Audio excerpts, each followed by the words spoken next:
ನಿಂಗ್ ಗೊತ್ತಿಲ್ಲಪ್ಪ. ಪಕ್ಕ ಕೊಡಿಲ್ಲ. ಹುಡುಗಾಟ ಆಗ್ಬಿಡ ಶಂಕರಣ್ಣ, ಗಾಡಿನ ಮಗ್ಳ ನಿಲ್ಸ್ಕೊ. ಯಾಕಷ್ಟು ಹೆದರ್ಕೋತೀಯ? ಸುಮ್ಮನಿರ. ಅವನ್ ಸಾವಾಸ ಬಹಳ ಕೆಟ್ಟದಪ್ಪ.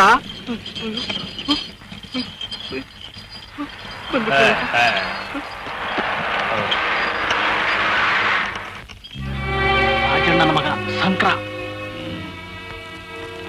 ಇಲ್ಲಿ ನಮ್ ಕಾರ್ಗೆ ಗಾಡಿಗಳು ದಾರಿ ಬಿಟ್ಟು ಪಕ್ಕಕ್ಕೆ ನಿಂತ್ಕೊಂತವೆ. ಹನುಮ ಹೇಳ ನಿಮ್ ಪಟ್ಟಣದ ಇದಂಗೆ. ನೀವು ಹಳ್ಳಿಯವರು ಅಂತ ಹೇಳ್ಕೋತೀರಾ, ವಾರಕ್ಕೆ 6 ದಿನ ಪಟ್ಟಣದಲ್ಲಿ ಇರ್ತೀರಾ. ಅಲ್ಲಿ ಪಟ್ಟಣದ ಜನ ನಿಮ್ಮನ್ನ ಎಲ್ಲೆಲ್ಲಿ ನೋಡಿದಾರೆ ಅಂತ ಹೇಳೇನು? ಬೇಡಪ್ಪ ಬೇಡ. ನಾನ್ ಪಟ್ಟಣಕ್ಕೆ ಹೋಗಿ 100 ಮಾಡ್ಕೊಂಡ್ ಬರ್ತೀನಿ ಕಂಡ. ನಿಮ್ಗೆ ಯಾಕಲ ಅದು? ಇನ್ನೊಂದ್ಸಲ ನನ್ ಕಾರ್ ಬರುವಾಗ ದಾರಿ ಬಿಟ್ಟು ಮಗ್ಲಾಗೆ ಮುದ್ರಕೊಂಡು ನಿಂತ್ಕೊಳ್ಳಿಲ್ಲ, ನಿಮ್ಮಪ್ಪ ಒಂದ್ ಜೊತೆ ಎತ್ಕೊಂಡ್ಕೋಬೇಕಾಯ್ತದೆ, ಒಂದ್ ಗಾಡಿ ತಗೋಬೇಕಾಯ್ತದೆ, ನೀನ್ ತಿಥಿ ಮಾಡ್ಬೇಕಾಯ್ತದೆ. ಯಾರ್ ತಿಥಿ ಅಂತ ಗೊತ್ತಾಗುತ್ತೆ. ಸ್ವಲ್ಪ ಕೆಳಗಿಳಿದ್ ಬಂದ್ ನೋಡಿ. ಟೈರ್ ಪಂಚರ್ ಆಗೋಗೈತೆ. ಇದು ಹಳ್ಳಿ ದಾರಿ ಸ್ವಾಮಿ, ನಿಮ್ ಪಟ್ಟಣದ ಕಾರು ಗಿರು ಇಲ್ಲಿ ನಡೆಯಲ್ಲ. ಇವೇ ಬೇಕಿಲ್ಲಿ. ಬೇಗನೆ ಮಾಡೋದು. ಬನ್ನಿ, ಹಳ್ಳಿವರೆಗೂ ನಮ್ ಗಾಡಿಲೇ ಬಿಟ್ಬಿಡ್ತೀನಿ ಬೇಕಾದ್ರೆ. ಹಾಯ್. ಈ ಪಟ್ಟಣದ ಐಕ್ಳೆ ಹೆಂಗೆ ತಲಾಂಟೆಗಳು ದಿಮಾಕ್. ಬಿಡ, ಇದ್ಯಾವ ದೊಡ್ಡ ಬಲಿ. 4 ದಿನ ಇಲ್ಲಿದ್ರೆ ಗೊತ್ತಾಯ್ತದೆ ನಾನಿಲ್ಲಿ ಯಾರು ಅಂತ. ಅವನೆಲ್ಲಿರ್ತಾನೆ ಇಲ್ಲಿ? ರಾಜಣ್ಣ ಅವನ್ನ ಸೀಮೆ ಕಳಿಸ್ತಾ ಅವನೇ. ನನ್ನ ಹಳೆ ಬಾಕಿ ವಸೂಲಿಗೆ ಹೋಗಿದ್ದಾಗ ಹಂಗಂದ. ಹಂಗ? ಸರಿ ಬಿಡು. ಇವನು ಓದೋನ್ ವಾಪಸ್ ಆಗಾಕಿಲ್ಲ, ಇವ್ರಪ್ಪ ನನ್ನ ಸಾಲ ತೀರ್ಸಕ್ಕಿಲ್ಲ. ಭೂಮಿ ಕಾಣಿ ಎಲ್ಲ 3 ಕಾಸಿಗೆ ನನಗೆ ಮಾರ್ಕೊಂಡು ಮೂಲೆ ಸೇರ್ಕಂತ. ಓ ಸಂಗಮ, ಏನ್ ಗಡಿ ಬಸಪ್ಪ, ಚೆನ್ನಾಗಿದ್ದೀರಾ? ಚೆನ್ನಾಗವ್ನಿ. ನೀ ಏನೋ ಸೀಮೆಗೆ ಹೋಯ್ತಾ ಇದೀಯ ಅಂತೆ? ಹೌದು. ಹೋಗೋಕ್ ಮುಂಚೆ ಓಸಿ ಮನೆ ಕಡೆ ಬಂದು. ಓ, ಅದಕ್ಕೇನಂತೆ. ಬರ್ರ ನಾನ್ ಗಡಿ ಬಸಪ್ಪ. ಆಯ್ತು ಆಯ್ತು.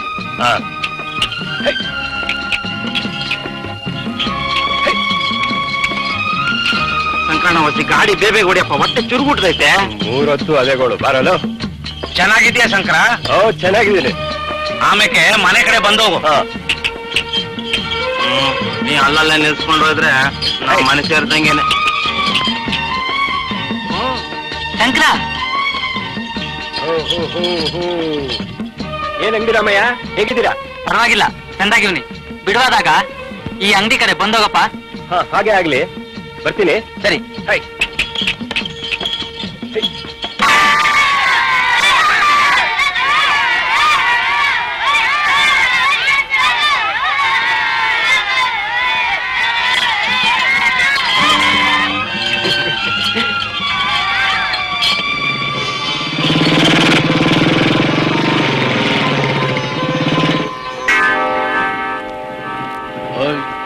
ಓಡ್ತಾವಳಲ್ಲ ರಂಬೆ.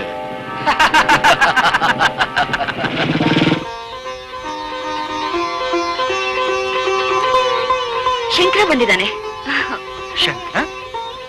ಯಾವ ಶಂಕರ?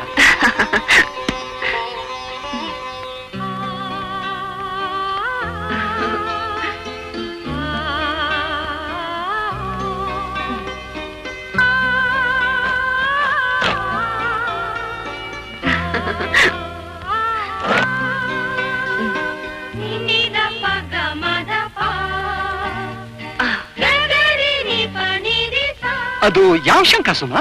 ಅದೇ ಶಂಕರ ಬಂದಿದ್ದಾನೆ. ಓ, ನಮ್ಮ ರಾಜಣ್ಣನ ಮಗ ಶಂಕರನ? ಅದೇ ಶಾಂತಮ್ಮನ ಮಗ ಶಂಕರ. ಯಾವ ಶಾಂತಮ್ಮ? ಅದೇ ರಾಜಣ್ಣನ ಹೆಂಡತಿ ಶಾಂತಮ್ಮ. ಓ, ಸರಿ ಬಿಡು, ಗೊತ್ತಾಯ್ತು. ನಮ್ಮ ಶಂಕರ ಬಂದಿದ್ದಾನೆ ಏನು? ನನ್ ಶಂಕರ ಬಂದಿದ್ದಾನೆ. ಮನೆ ಬಂತು ಶಂಕರಣ್ಣ. ರಾಜಣ್ಣನ್ಗೆ ಇದನ್ನ ಹೇಳ್ಬಿಟ್ಪ ಅಂತ ಸಾವುಕಾರ ಹೇಳ್ಕಳ್ಸವ್ರೆ. ಹೇಳಿ ನಿಮ್ ಮಗನಿಗೆ ಸಾವುಕಾರ ಮುಂದೆ ಸ್ವಲ್ಪ ಮರ್ಯಾದೆ ನಡ್ಕೋಬೇಕು ಅಂತ.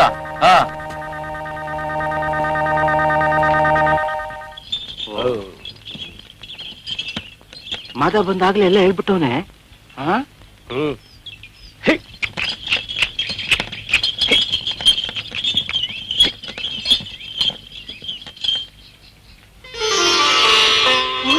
ಶಂಕು, ಗಾಡಿ ಬಿಟ್ಬಿಟ್ಟು ಹನುಮ. ಬೆಳಿಗ್ಗೆನೆ ಬರ್ಬೇಕಾದವನು ಯಾಕೆ ಇಷ್ಟೊತ್ತು? ಹೊರಟಿದ್ದೆ ಲೇಟ್ ಆಗೋಯ್ತಮ್ಮ. ಏನಪ್ಪಾ, ಹೇಗಿದೆ? ಯಾಕೋ ಆ ಸಾವುಕಾರನಿಗೆ ಎದುರು ಮಾತಾಡ್ದೆ? ನಾನೇನೋ ಅವನ್ನ ಮಾತಾಡ್ಸ್ಕೊಂಡು ಹೋಗ್ಲಿಲ್ಲಪ್ಪ. ಅವನೇ ಕಾರ್ನ ನಮ್ ಗಾಡಿ ಮೇಲೆ ಬಿಡೋಕ್ ಬಂದ, ದಿಮಾಕ್ ನಿನ್ ಮಾತಾಡ. ನೋಡು, ಇಲ್ಲ ಅವರ ರಾಜ್ಯ ನಡೀತಿದೆ. ನಾವು ಉಳಿಬೇಕಾದ್ರೆ ಅವ್ರ ದಿಮಾಕಿನಲ್ಲಿ ಮಾತಾಡ್ಲಿ, ಒಂದೇಟ್ ಹೊಡಿಲಿ, ಸಹಿಸ್ಕೊಂಡು ಸುಮ್ಕಿರ್ಬೇಕು. ಹಳ್ಳಿನೇ ಆಗಿದೆ. ಇಲ್ದೇ ಹೋದ್ರೆ ನಾವು ಇಲ್ಲಿ ಬದುಕೋಕ್ಕಾಗಲ್ಲ, ಇಲ್ಲಿ ಇದ್ಕೊಂಡು ವ್ಯವಸಾಯ ಮಾಡಕ್ಕಾಗಲ್ಲ. ಗೊತ್ತಾಯ್ತಾ? ಹೋಗ್ಲಿ ಬಿಡಿ, ಅವನಿನ್ನು ಒಳಗೆ ಬಂದಿಲ್ಲ, ಯಾಕಾಗ್ಲಿ ರಾದ ಅಂತ. ಭಾಷಣ ಕೈಕಾಲ್ ತೊಳ್ಕೊ, ಬಿಸಿ ಬಿಸಿಯಾಗಿ ಅಡಿಗೆ ಮಾಡ್ತೇನೆ, ಇಬ್ರು ಊಟ ಮಾಡೋದಂತೆ. ಯಾಕಮ್ಮ ತಂಗ್ಳನ್ನ ಹಿಟ್ಟು ಇಲ್ವಾ? ಅದೆಲ್ಲ ಬೇಡ, ಬಿಸಿಯಾಗಿ ಮಾಡ್ಬಿಡ್ತೀನಿ. ಅದನ್ನೇ ಬಡ್ಸಮ್ಮ. ನಿನ್ ಕೈನಲ್ಲಿ ಏನ್ ಊಟ ಮಾಡಿದ್ರು ಬಹಳ ಚೆನ್ನಾಗಿರುತ್ತಮ್ಮ. ಬಾಪ. ಲೇ ಹನುಮ ಬಾರ್ಲಿ. ಸಂಕ್ರಣ ತಗೋಪ್ಪ. ಏನಪ್ಪ ಇಷ್ಟೊತ್ತಲ್ಲಿ ಹೊರಟೆ? ರಾಜಣ್ಣ ಹೇಳ್ತಿದ್ದ, ಶಂಕರ ಸದ್ಯದಲ್ಲೇ ಅಮೆರಿಕ ಹೋಗ್ತಾನಂತೆ. ಅಮೇರಿಕಾಗ? ನಿಮ್ಮ ಅಣ್ಣ ಕಿಟ್ಟು ಅಂತ ಒಬ್ಬ ಇದ್ದ, ನಿನಗೆ ಜ್ಞಾಪಕ ಇಲ್ಲ? 20 ವರ್ಷದ ಹಿಂದೆ ಅವನು ಅಮೆರಿಕ ಹೋದದ್ದು ವಾಪಸ್ ಬರ್ಲೇ ಇಲ್ಲ. ಅದೇ ಕೊರಗಿನಲ್ಲಿ ನಿಮ್ಮ ಅಮ್ಮ ತೀರ್ಕೊಂಡ್ರು. ಅಲ್ಲಿಗೆ ಹೋದವರು ಯಾರು ವಾಪಸ್ ಬರೋಲ್ಲ. ಅಪ್ಪ, ಶಂಕರನ ಊಟ ಕರಿಯಪ್ಪ. ಅವನು ಹೋಗಕ್ ಮುಂಚೆ ನಮ್ಮನೇಲಿ ಊಟ ಮಾಡ್ಕೊಂಡು ಹೋಗ್ಲಿ. ಆಗ್ಲಮ್ಮ.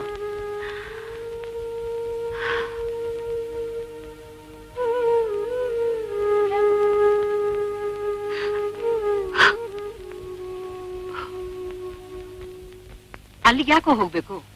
ಇಲ್ಲೇ ಓದೋ ಕೆಲ್ಸನೋ ನೋಡ್ಕೊಂಡು ಕಣ್ಮುಂದೆನೆ ಇರೋದ್ ಬಿಟ್ಬಿಟ್ಟು. ಸರಿ, ಇಂಥ ಅವಕಾಶಗಳು ಸಿಕ್ಕೋದೇ ಅಪರೂಪ. ಅದಕ್ಕೂ ಕಲ್ಲಾಕ್ಬೇಡ. ಓದಿ ಉದ್ಧಾರ ಆಗ್ಲಿ ಅನ್ನೋದು ಬಿಟ್ಬಿಟ್ಟು ಚಚಾ. ಏನ್ ಉದ್ಧಾರವೋ ಏನೋ, ನಮ್ ಮೇಷ್ಟ್ರ ಮಗ ಕಿಟ್ಟುನು ಹೋದವನು ಅಲ್ಲೇ ಉಳ್ಕೊಂಬಿಟ್ಟ. ಎಲ್ರೂ ಹಾಗೆ ಅಂತೆ. ಅಮ್ಮ ಸ್ವಲ್ಪ ಸಾರ್ ಬಡ್ಸಮ್ಮ.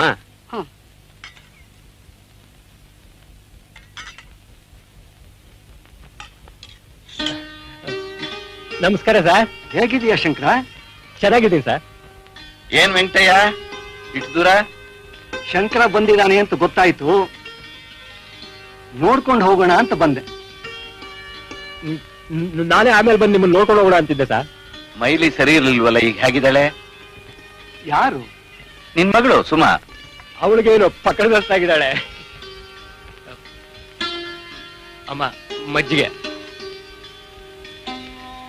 ಶಂಕರ ಅಮೆರಿಕ ಹೊರಡ್ತಾನೆ ಅಂದ್ಯಲ್ಲ, ಹೊರಡೋ ತಾರೀಕೇನಾದ್ರೂ ಪಕ್ಕ ಆಯ್ತಾ? ಆಯ್ತು, ಮುಂದಿನ ಶುಕ್ರವಾರ ಹೊರಡ್ತಾನೆ. ಬೆಂಗಳೂರು, ಬೊಂಬಾಯಿ, ಡೆಲ್ಲಿನಲ್ಲಿ ಒಂದ್ ಸ್ವಲ್ಪ ದಿನ ಕೆಲಸದ ಮೇಲಿದ್ದು ಅಲ್ಲಿಂದ ಹಾಗೆ ಹೋಗ್ತಾನೆ. ಶುಕ್ರವಾರ? ನಮ್ ಕಿಟ್ಟಿನೂ ಶುಕ್ರವಾರನೇ ಹೋಗಿದ್ದು. ನಿನ್ನ ಮಗ ಹೋಗಿ 20 ವರ್ಷಗಳಾಗಿ ಹೋಯ್ತು, ಇನ್ನೂ ನೆನಪಿನಲ್ಲಿ ಇಟ್ಟಿದೀಯಲ್ಲ. ಮರವು ಅಂದ್ರೆ ಮರವೇ, ಆದ್ರೆ ಕೆಲವಂತೂ ಮರೆಯೋಕೆ ಆಗೋದಿಲ್ಲ. ಅದ್ ಸರಿ, ಟಿಕೆಟ್ಗೆ ಅದಕ್ಕೆ ಎಲ್ಲ ತಿರ್ಗಾ ಸಾಲ ಗಿಲ ಮಾಡ್ಲಿಲ್ಲ ತಾನೆ? ಇಲ್ಲ, ಎಲ್ಲ ಅವರೇ ನೋಡ್ಕೊಳ್ತಾರೆ. ಇರೋ ಸಾಲ ಅಂತಂದ್ರೆ ಆ ಸಾವುಕಾರಂದು ಚಿನ್ನಪ್ಪನ ಹತ್ರ ಇರೋ ಹಳೆ ಸಾಲ. ಆ ದುಷ್ಟತ್ರ ಸಾಲ ಉಳಿಸ್ಕೋಬೇಡ. ನಾನ್ ಗದ್ದೆ ಕಳ್ಕೊಂಡದ್ದೆ ಅವ್ರ ಸಾಲ ತೀರ್ಸೋಕಾಗ್ದೆ ರಾಜಣ್ಣ. ಗೊತ್ತು ವೆಂಕಟಯ್ಯ, ಆದ್ರೆ ಏನ್ ಮಾಡೋದು? ಈ ನಿನ್ ಸಾಲ ಸೋಲ ಶಂಕರನ್ಗೇನಾದ್ರೂ ಗೊತ್ತಾ? ಅವನಿಗೆ ಯಾಕೆ ಗೊತ್ತಾಗ್ಬೇಕು? ಹೇಗೂ ಚೆನ್ನಾಗಿ ಓದಿದಾನೆ, ಪಟ್ನಕ್ಕೋ ಪರದೇಶಕ್ಕೂ ಹೋಗಿ ಬದುಕೊಳ್ಳಿ. ಕಾಯಿಸಿದ ಅಪ್ಪಟವಾದ ಹಸು ನಾಳು ಸರ್, ತಗೊಳ್ಳಿ. ಹೌದೌದು, ನಮ್ಮ ಹಳ್ಳಿಗೆ ನಿಮ್ ಪಟ್ಟಣದ ಹಾಗೆ ಹಾಲಿಗೆ ನೀರು ಬೆರೆಸೋ ಅಭ್ಯಾಸ ಇನ್ನೂ ಬಂದಿಲ್ಲ. ಸರಿ. For more updates, like, comment, subscribe to our channel.